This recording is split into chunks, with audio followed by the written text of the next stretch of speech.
revoici de retour pour un troisième épisode du petit complément. Aujourd'hui, je vais revenir sur le haut que j'ai réalisé cet été.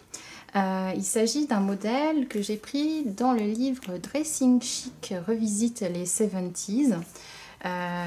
Quand j'avais acheté ce livre, j'avais beaucoup aimé le top foulard qui est présenté dans ce livre. Il s'agit d'un haut avec des emmanchures dégagées et qui se termine dans le dos avec un petit nœud, un grand nœud plutôt. Donc je trouvais ces détails très élégant et il m'a semblé que ce haut serait tout à fait adéquat à porter quand il fait très chaud et que l'on travaille. Donc voilà pourquoi je suis partie sur ce haut-là. J'ai rencontré plein de petits problèmes lors de la réalisation de ce haut, notamment au niveau de l'encolure qui forme le foulard, on va dire ça ainsi. Là-dessus, quand je l'ai monté, ça avait tendance à m'étrangler et je ne suis pas arrivée à le faire, tout simplement. Donc, j'ai préféré revoir l'encolure et de l'abaisser à la base du cou pour arriver à faire quelque chose de mettable et dans lequel je me sens à l'aise. Si vous voulez en savoir plus sur la réalisation de ce haut et notamment de cette partie-là, je vous invite à aller consulter le blog sur lequel j'ai réalisé un article à ce sujet-là. Si je souhaitais revenir sur ce haut pour cet nouvel épisode, c'est surtout pour vous parler de la doublure que j'ai réalisée pour ce haut-là. Alors pour info, j'ai utilisé un tissu donc qui vient de Toto Tissu, donc un très joli tissu avec des imprimés fleuris et des petits oiseaux. Et je pense qu'il s'agit d'une doublure, ou en tout cas le rendu est assez proche d'une doublure, n'importe quoi, d'une viscose, je voulais dire.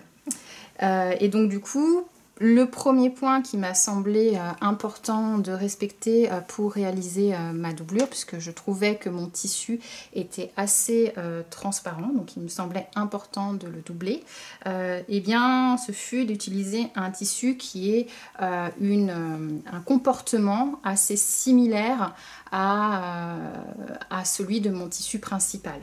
Donc je suis partie sur une viscose et c'est là où je voulais en venir et c'est ça que je souhaiterais aborder dans cet épisode, c'est que je n'ai posé ma doublure que sur le devant. Ceci pour éviter d'avoir un haut qui soit trop lourd. Et je voulais qu'il soit le plus léger possible étant donné les températures que l'on a eues cet été. Et donc je voulais vous montrer les différentes étapes que j'ai mis en place pour avoir des finitions qui sont soignées, tout en ayant cette contrainte de ne poser la doublure que sur le devant. Alors, pour réaliser cela, ce que j'ai fait des pièces d'études qui reprennent en fait le montage de ce haut. Donc qu'est-ce qu'on a? Alors vous avez le tissu principal qui est représenté avec ce tissu là. J'ai réalisé en fait comme si c'était un côté en fait du haut. Donc là vous avez l'emmanchure ici qui est reprise.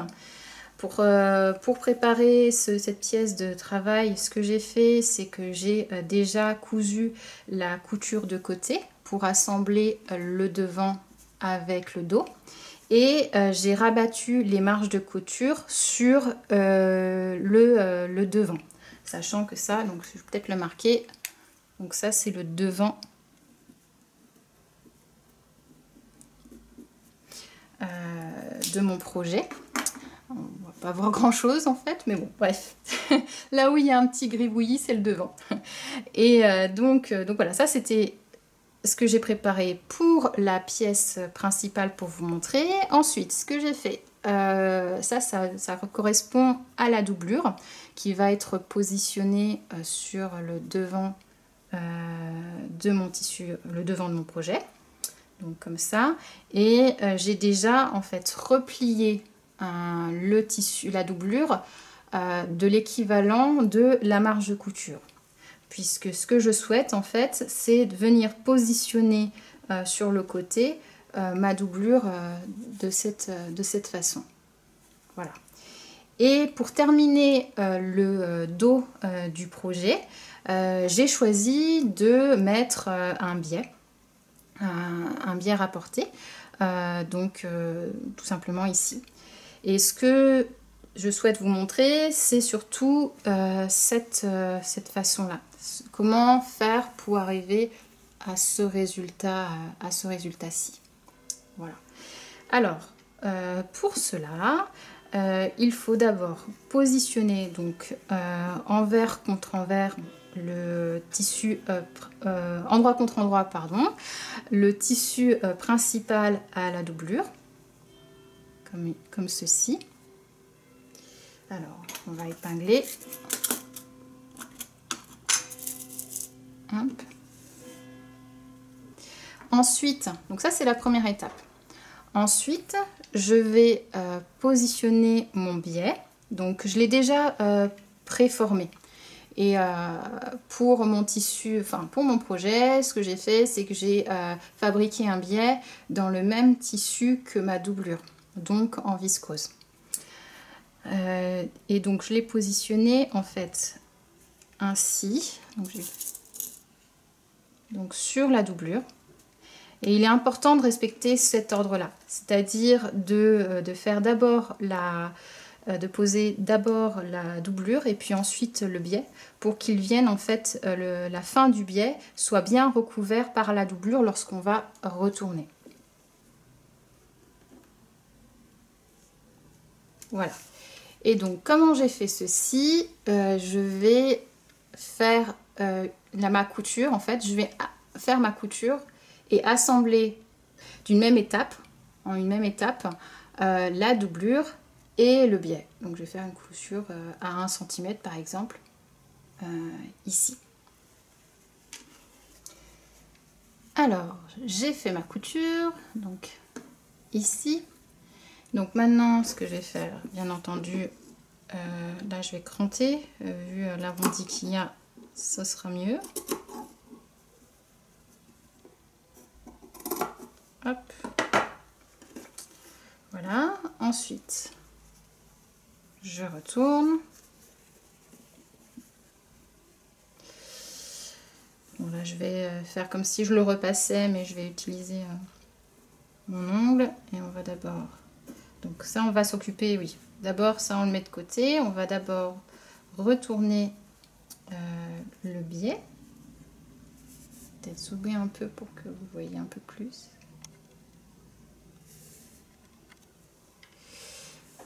Hop. Et ce que j'aime bien faire, c'est d'aller un tout petit peu plus loin, en fait, de marquer mon pli quand je repasse, un tout petit peu plus loin que la couture, ici. Comme ça, je suis sûre que on ne va pas voir mon biais, même si la couleur, dans ce cas-ci, est assez proche. Alors, hop, voilà. Donc après... Bien entendu, vu qu'on a pré-plié le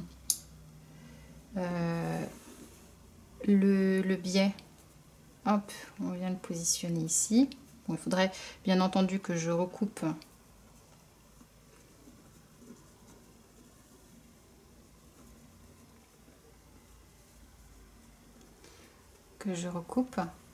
Et voilà, ce qui m'intéresse là, c'est plutôt de voir ce qui se passe ici. Donc là, quand on a retourné, du coup il y a le biais, là on va faire la piqûre, la piqûre du biais pour maintenir le biais en place ici. Donc ça, c'est la 3e étape. Et ensuite, quand on a fait ça, on vient positionner sa doublure, donc du devant, dessus, comme ça. Alors, on vient bien aussi bien repasser aussi la doublure. Et pareil, là également, je fais en sorte d'être un tout petit peu, un léger décalage, même un peu moins que ça. Hein. Alors là, j'exagère un peu pour que vous puissiez le voir, pour être sûr que cela ne va pas se voir sur le devant. Je réalise ensuite une sous-piqûre pour être sûr que également ma doublure reste en place et ne se voit pas. Donc en quoi ça consiste la sous-piqûre?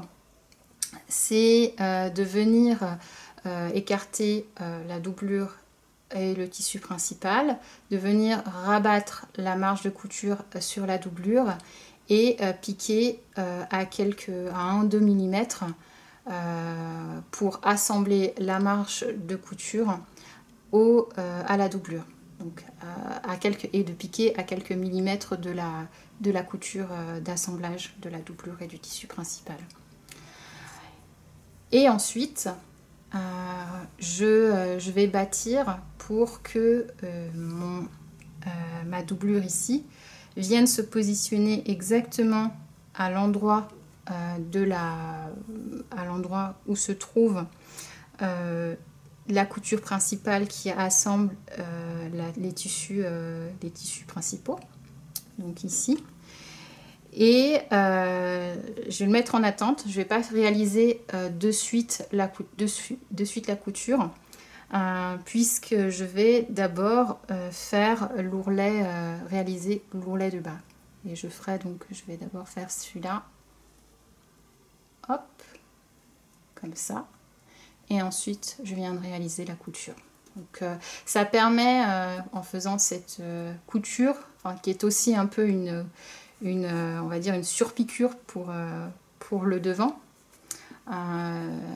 puisqu'on va la réaliser en fait à quelques millimètres de l'intersection entre les deux tissus. Donc voilà comment j'ai réalisé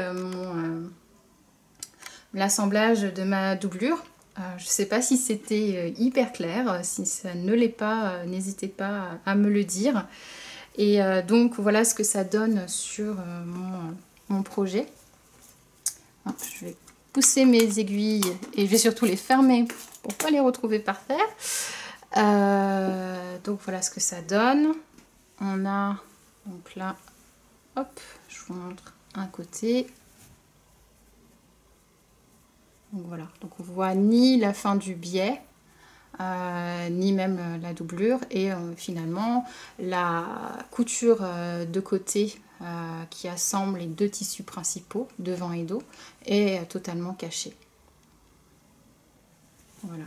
Et donc là, quand on retourne le projet, c'est comme si on avait réalisé une surpiqûre sur le côté.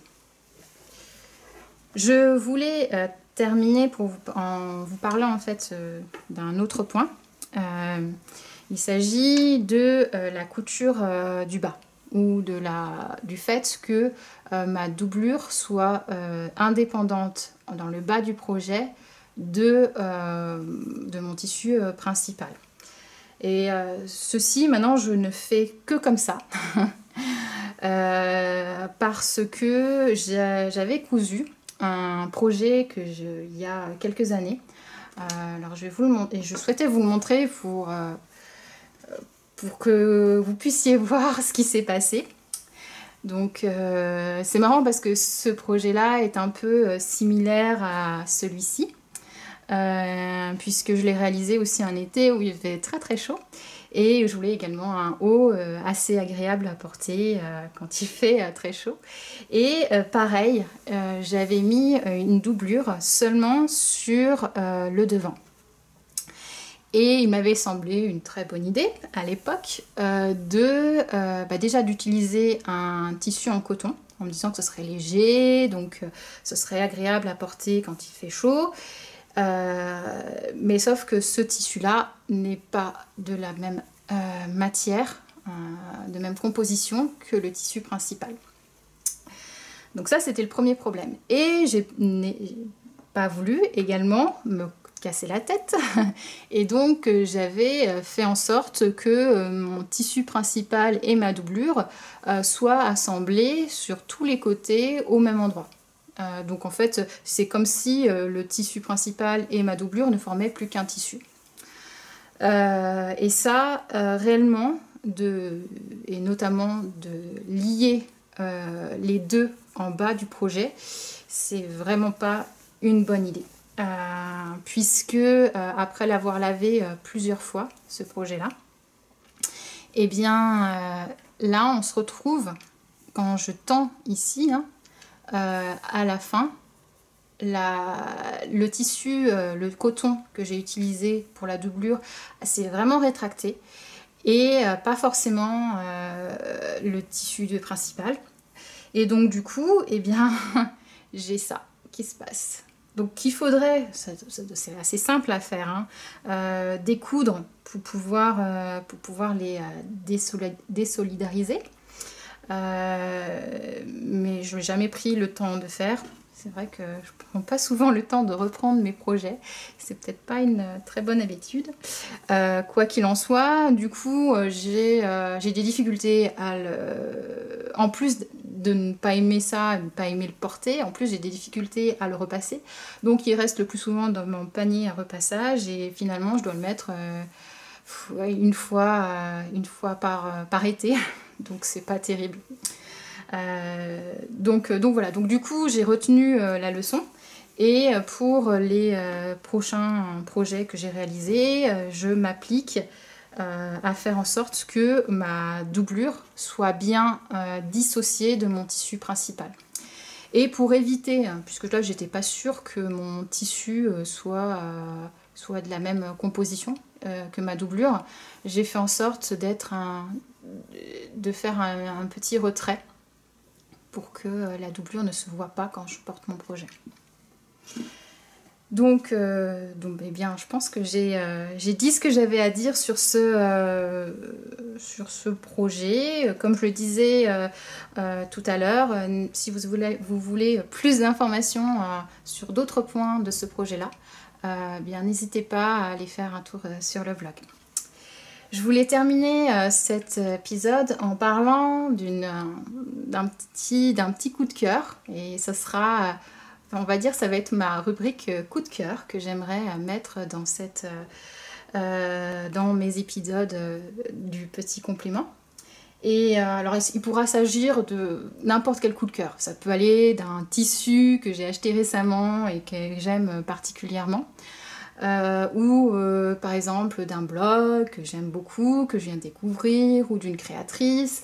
Voilà, le tout est de partager ce que j'ai découvert et que j'aime beaucoup à cet instant. Et donc le premier coup de cœur que je souhaite présenter est un livre que j'ai trouvé, je crois que c'était en début du mois. Je l'avais déjà vu plusieurs fois, mais j'avais pas pris le temps de le feuilleter. Et l'autre jour, en le feuilletant, j'ai dit mince, il faut que... J'ai pas pu m'empêcher de l'acheter. Il s'agit du livre Coudre, initiation et perfectionnement d'Émilie Pouillot-Ferrand, qui est sorti aux éditions La Plage. Alors je pense que ça fait certainement en 2017, si je dis pas de bêtises, donc ça fait déjà un petit moment. Et pourquoi je souhaite présenter ce livre? Alors il s'agit on peut appeler ça comme si, d'un livre qui fait partie de la catégorie Bible de couture. Et si j'ai voulu le présenter, c'est que quand je l'ai commencé à le lire, j'ai pas pu m'arrêter. Et voilà, en l'espace de 2-3 heures, peut-être un peu plus, mais j'avais presque lu toute la moitié. Et c'est aussi, je trouve, la différence des autres bibles couture où je vais plutôt piocher des informations. Là, j'ai dévoré le livre. Et je trouve qu'il est super agréable à lire. Il est simple à comprendre. C'était vraiment, je l'ai trouvé comme une lecture plaisir. Et qui amène aussi un peu de technique. Donc j'ai trouvé ça plutôt pas mal. Donc pour vous montrer rapidement les points qu'ils abordent, qui sont abordés dans ce livre-là. Donc comme dans tout livre qui est assez complet sur la couture, vous allez avoir une partie mercerie. Mais par exemple, dans cette partie mercerie, vous allez avoir des points qu'on ne retrouve pas forcément dans d'autres guides, comme l'espace de couture. Et là, par exemple, elle va parler de comment agencer un peu son espace de couture, les différents types de rangements qu'on peut avoir. Et ça, c'est... moi, j'aime bien voir la vie de personnes. Enfin, j'adore ce type de lecture. Moi, j'aime beaucoup. Et ensuite, vous allez avoir aussi des entretiens avec différentes personnes. Par exemple, il y a un entretien avec la maison de la couture et de la machine à coudre de Grenoble, un entretien avec une styliste modéliste, avec une couturière. Donc du coup, je trouve que ça apporte vraiment un plus et ça donne vraiment envie encore plus de le lire. Donc voilà, et ensuite, je voulais dire autre chose. Ah oui, pour les tissus, j'ai particulièrement aimé, en plus des tissus, donc on l'aborde souvent dans ce type de guide, mais par exemple, il y a un focus sur la fabrication d'un tissu en coton. Et ça, je trouve ça, voilà, je vais me répéter, mais je trouve ça très intéressant aussi. Bien. Ensuite, il y a une grosse partie, je trouve, sur les patrons de couture. Et c'est là où on voit que ce livre est vraiment très moderne, puisque elle va parler aussi bien des patrons des grandes marques que des patrons indépendants ou également des patrons qui sont téléchargeables sur internet, donc au format PDF. Donc c'est vraiment avec le prix d'à peu près combien ça peut coûter. Donc c'est vraiment, c'est super. C'est vraiment remis, on va dire, la couture là, elle est vraiment remise au goût du jour. Et pour une personne qui va débuter, au moins elle va avoir des informations qui sont actuelles. Et je pense que ça c'est une très bonne chose. Ensuite, vous allez avoir, comme dans tout guide, les bases de la couture. Ce que j'ai beaucoup aimé dans cette partie, c'est les schémas, comment ils sont réalisés. Ils sont vraiment très très beaux. Je trouve que ils sont vraiment bien faits, c'est assez dégagé. Et donc franchement, ça donne envie de le lire et de passer du temps à comprendre la technique. Et le dernier point que je voulais parler, c'est le glossaire et toute la partie bonnes adresses, qui est à la fin de l'ouvrage, où vraiment pour quelqu'un qui débute ou qui est un faux débutant, on va dire, eh bien on aura vraiment là où il peut trouver du tissu et mercerie en ligne, des citations de certains patrons indépendants, les magazines de patrons, où trouver d'autres fournitures, les blogs et sites internet qui sont consacrés à la couture. Donc voilà, ça synthétise. Et finalement, c'est ça. C'est un bouquin, si je pouvais résumer de ce que je pense de ce bouquin. C'est un bouquin généraliste qui aborde beaucoup de points de la couture. En rentrant quand même, il y a quand même de la technique, mais en restant, on va dire, buvable. C'est-à-dire que c'est agréable à lire. Et du coup... franchement, ce livre-là, pour une personne qui est, oui, je disais, peut-être un débutant, ça va peut-être être un peu gros pour commencer par ça, mais quelqu'un qui allez, maintenant, je me mets vraiment à la couture et tout, je trouve que c'est vraiment une bonne base. Et franchement, j'aurais aimé avoir ce livre quand j'ai commencé à coudre. Eh bien, je pense avoir dit ce que j'avais à dire aujourd'hui. Je vous remercie d'avoir suivi cet épisode et puis je vous dis à bientôt.